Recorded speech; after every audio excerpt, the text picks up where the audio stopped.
The last time you guys were informed of this saga that was happening, I had an RTX 2070 Super before launch, but I didn't have any drivers because all of my contacts at NVIDIA no longer work for the company and they don't respond to any follow-up emails. Why are you doing me? So I don't have press drivers to get things out ahead of launch, but I did have a 2070 Super ahead of launch, courtesy of Palette. And in that video, I converted this thing to an RTX 2070 Super Saiyan God Super Saiyan, and that was amazing. And I could get it to work on synthetic benchmarks, such as 3D Mark, but I couldn't get it to work under game benchmarks. And it turns out the only thing I needed to do was wait until I got the official drivers from NVIDIA directly, and lo and behold, my card's fine. It works fine. I got all of the benchmarks done. So today we're going to be doing a review of the RTX 2070 Super Jetstream from Palette, not to be confused with this card, which is the RTX 2070 Super Jetstream. Unfortunate naming scheme from Palette, as I mentioned before, but we're going to be doing some comparisons. We're going to be taking a look at the RTX 2070 Super Jetstream from Palette and talking about it after I tell you about today's video and how it's brought to you by iFixIt, my friends, in case you're looking to repair, let's say, a graphics card or replace thermal paste. Their ProTech toolkit or any of the other various toolkits that they have available for purchase on their websites can help you do that. They also have repair guides for tons of different electronic gadgets on the site, and they also sell parts. So if you're trying to fix that display on your Pixel 2 XL, you can totally pick it up there. Anyways, check out iFixIt at ifixit.com/UFDtech and go get some great parts. Go check out the repair guides and get like all the toolkits that you could possibly need. It's the whole reason we could even open up the Jetstream and take a look at it.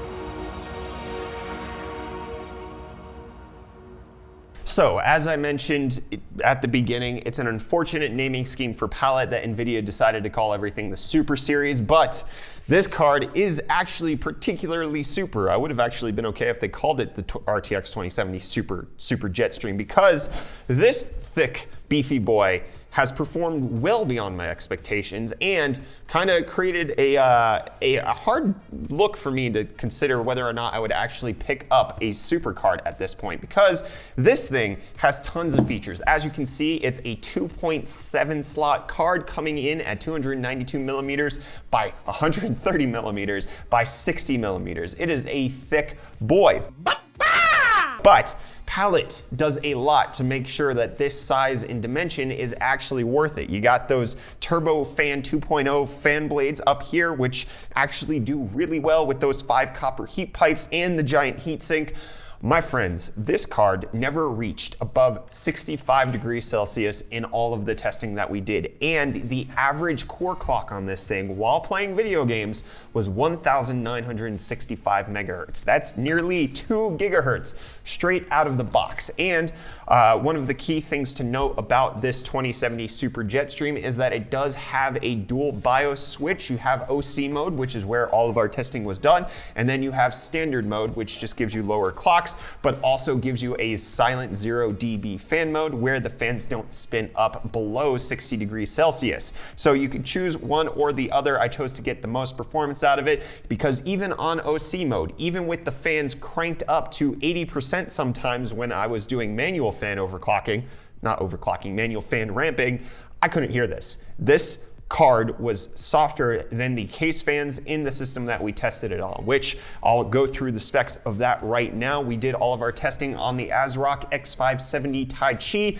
We had 16 gigabytes of 3600 megahertz RAM from G.Skill on the new Trident Z Neos, and then we were also running a Ryzen 7 3700X. And we did a lot of comparisons. We have the 2070 by itself, which, as you can see on the screen right now, anywhere from 60 at the lowest, which was in Assassin's Creed Odyssey, up to 156 FPS at the highest in World War Z, and that is 1440p, highest settings possible in every AAA title. You're getting well over 60 FPS with this RTX 2070 Super. If we compare that to the original RTX 2070, what we see is that we have about a 10% increase over the original 2070 Super from Palette, the Super Jetstream, which also did clock really, really well. But you would think, my friends, taking a look at the 2070 Super Jetstream when it's running at 1965 megahertz out of the box, that you couldn't get more out of it. Or if you were trying to overclock, there would be very little headroom. And that is where I say, holy crap, what is this card doing? How is it still overclocking?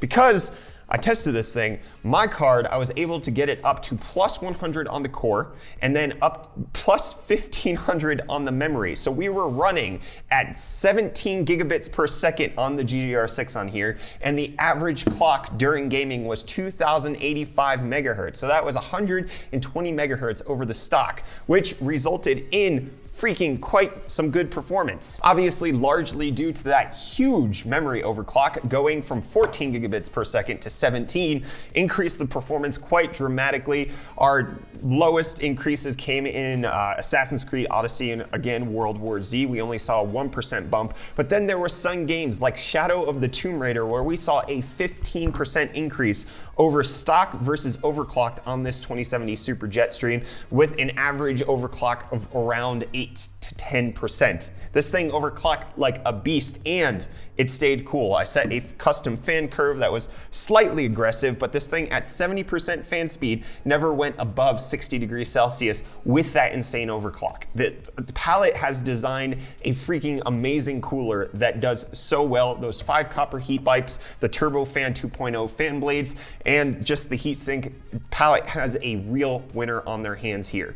You also throw in their 10+2 power phases, and this thing actually is a really rock solid RTX 2070 Super. And obviously there is the question out there of whether or not a super card is even worth it at this point. And unfortunately, I do not have a 5700 XT in the office to compare it to, but just comparing it to the 5700, both at stock and at the 5700's max overclock, what we see is that the 2070 stock versus 5700 stock, we're averaging around a 27% better performance on the 2070 Super, and with the Radeon 7 having the best overclock and the 2070 still at stock, what we see is that we have about a 20% increase on the 2070 Super. With the price difference between these two coming in at around 43%, you do see that the 2070 Super has less value, but at the same time, it puts you in a completely new performance class over the 5700. And what I can gather, a 5700 XT performance,